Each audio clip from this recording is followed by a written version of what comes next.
Hello everyone, मैं हूँ रितु। मेरे चैनल में आप सभी का बहुत बहुत स्वागत है। आज मैं लड़कियों के बारे में एक सेंसिटिव टॉपिक के ऊपर बात करने वाली हूँ।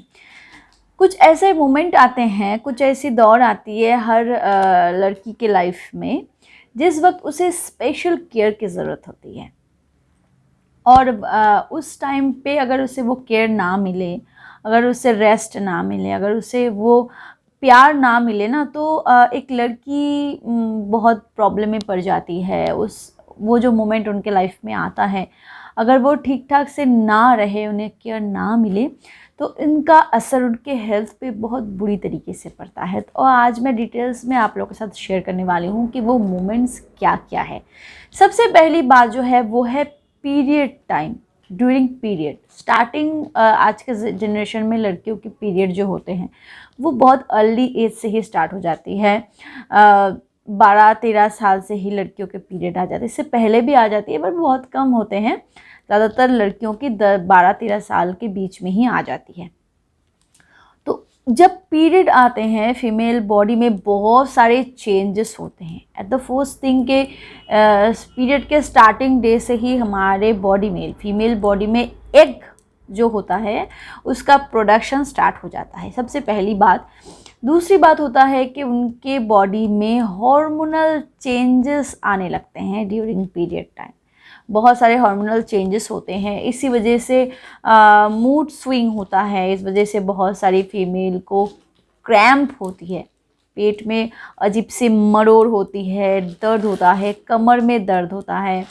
और जिनको हेवी ब्लीडिंग की प्रॉब्लम होती है उनको बहुत ज़्यादा वीकनेस फील होती है, थोड़े चिड़चिड़े होने लगते हैं और बहुत बार उन्हें रोना आता है। ये नॉर्मल है ड्यूरिंग पीरियड टाइम, ये बहुत नॉर्मल है। और सबसे बड़ी बात है कि इस टाइम पे बहुत सारी फीमेल ऐसे होते हैं जो खा नहीं पाते हैं। अजीब सी गंध उन्हें महसूस होती है, वो हर चीज़ को नहीं खा पाते हैं और दर्द की वजह से भी बहुत सारे फीमेल खा नहीं पाते हैं। तो इस दौरान फीमेल को बहुत प्रॉब्लम होती है और उन्हें रेस्ट की भी ज़रूरत होती है। बहुत सारे फीमेल ऐसे होते हैं, अब घर संसार का जो काम होता है वो तो रोज़ का काम है और वो तो करना ही पड़ता है, स्पेशली जिनके बच्चे भी हो, छोटे छोटे बच्चे होते हैं, उनके पीछे भाग दौड़।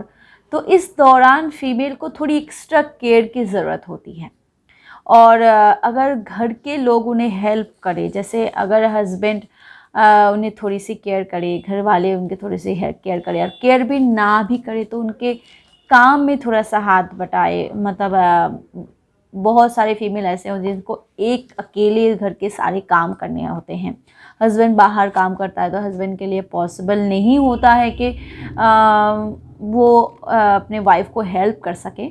तो उन फीमेल्स को क्या करना चाहिए, एटलीस्ट इस दौरान उनको घर के काम थोड़े से कम करने चाहिए। दूसरी जो कंडीशन होती है वो है प्रेगनेंसी टाइम।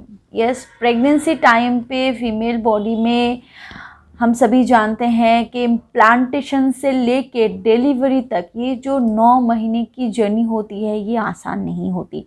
बहुत सारी फीमेल को बहुत ज़्यादा वॉमिटिंग की प्रॉब्लम होती है। मैंने 5 महीने तक इस प्रॉब्लम को फेस किया है। मैं कुछ भी नहीं खा पाती थी, बहुत ज़्यादा वॉमिट करती थी, जो भी खाती थी वॉमिट कर देती थी। तो बहुत सारे फीमेल ऐसे होते हैं जिनको वॉमिटिंग की प्रॉब्लम होती है। बहुत सारे फीमेल्स मूड स्विंग की प्रॉब्लम होती है, वो डिप्रेशन में चले जाते हैं, डिप्रेशन आने लगती हैं, बात बात पे उनको रोना आता है, ऐसा लगता है कि कोई उन्हें प्यार नहीं करता।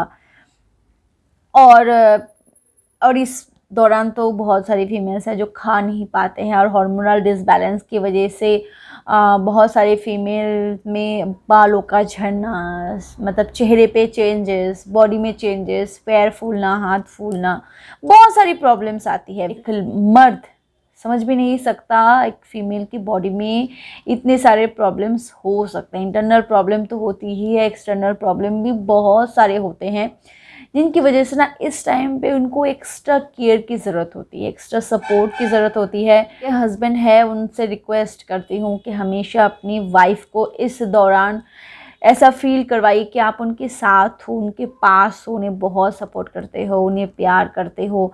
मेंटल सपोर्ट की बहुत ज़रूरत होती है इस दौरान एक फ़ीमेल को, क्योंकि मतलब हार्मोनल डिसबैलेंस की वजह से मूड स्विंग की इतनी प्रॉब्लम होती है, डिप्रेशन में आने लगते हैं फीमेल्स। तो इस दौरान अगर वो ये फील कर सके कि हाँ वो सपोर्ट में है, हाँ उन्हें लोग प्यार करते हैं, उनकी केयर करते हैं, उनके साथ है, तो बहुत सारी प्रॉब्लम से वो बाहर आ सकते हैं। प्रेगनेंसी की बात तो मैंने कर ली, चाइल्ड बर्थ के बाद भी बहुत सारी फीमेल्स को एक्स्ट्रा टेक केयर की ज़रूरत होती है, क्योंकि उस दौरान वो बच्चे को दूध पिलाती है। ब्रेस्ट फीडिंग की जो ये जो ड्यूरेशन होती है 6 महीने की, जिसमें डॉक्टर स्पेशली बोलते हैं कि माँ का दूध ही सबसे सर्वोत्तम होती है। तो इस वजह से माँ के खाने पीने का ध्यान रखना बहुत ज़रूरी है, क्योंकि माँ अगर ठीक से नहीं खाएंगी, नहीं पिएंगी, तो माँ का दूध नहीं बनता है, और माँ का दूध नहीं बनेगा तो बच्चे को दूध नहीं मिलता है, और एक्सटर्नल मतलब बाहर से बच्चे को दूध देनी पड़ती है, और जो बच्चे के लिए बिल्कुल भी बेनिफिशियल नहीं होती है, क्योंकि माँ के दूध में ही वो क्षमता होती है कि बच्चे की जो इम्यून सिस्टम है, डाइजेस्ट सिस्टम है, ये सारी चीज़ों को स्ट्रॉन्ग कर सके। और इसी वजह से माँ को अच्छे से अच्छा खाना देना, अच्छे से अच्छा डाइट देना बहुत ज़रूरी होता है।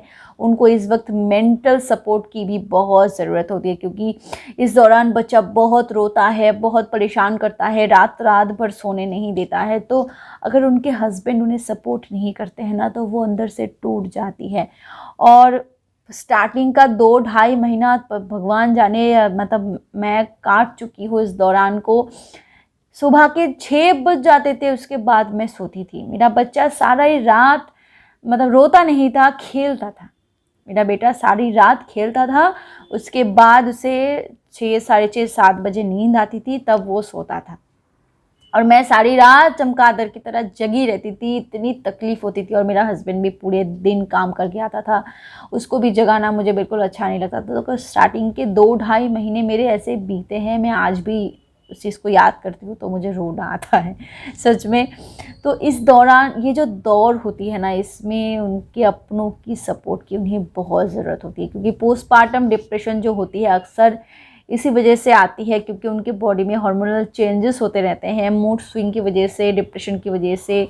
बहुत सारे फीमेल जो होते हैं वो इससे उभर नहीं पाते हैं, और बच्चा होने के बाद ना अक्सर घर में लड़ाइयाँ शुरू हो जाती है। मतलब हस्बैंड को लगता है कि मेरी बीवी पहले ऐसी नहीं थी, अभी ऐसी क्यों हो गई है, इतनी चिड़चिड़ी हो गई है, इतनी झगड़ा करती है। पर इसके पीछे रीज़न कुछ और होता है जो वो दोनों ही समझ नहीं पाते हैं। और ये जो पोस्टपार्टम डिप्रेशन है वो मैंने फील किया है। मैं इतनी हंसमुख हूँ, हमेशा हंसती खेलती रहती हूँ, और उस दौरान हमेशा झगड़ा करती रहती थी। तो मैंने डॉक्टर से कंसल्ट की इस बारे में, उन्होंने ही मुझे कहा था कि मुझे पोस्टपार्टम डिप्रेशन की प्रॉब्लम हो रही है।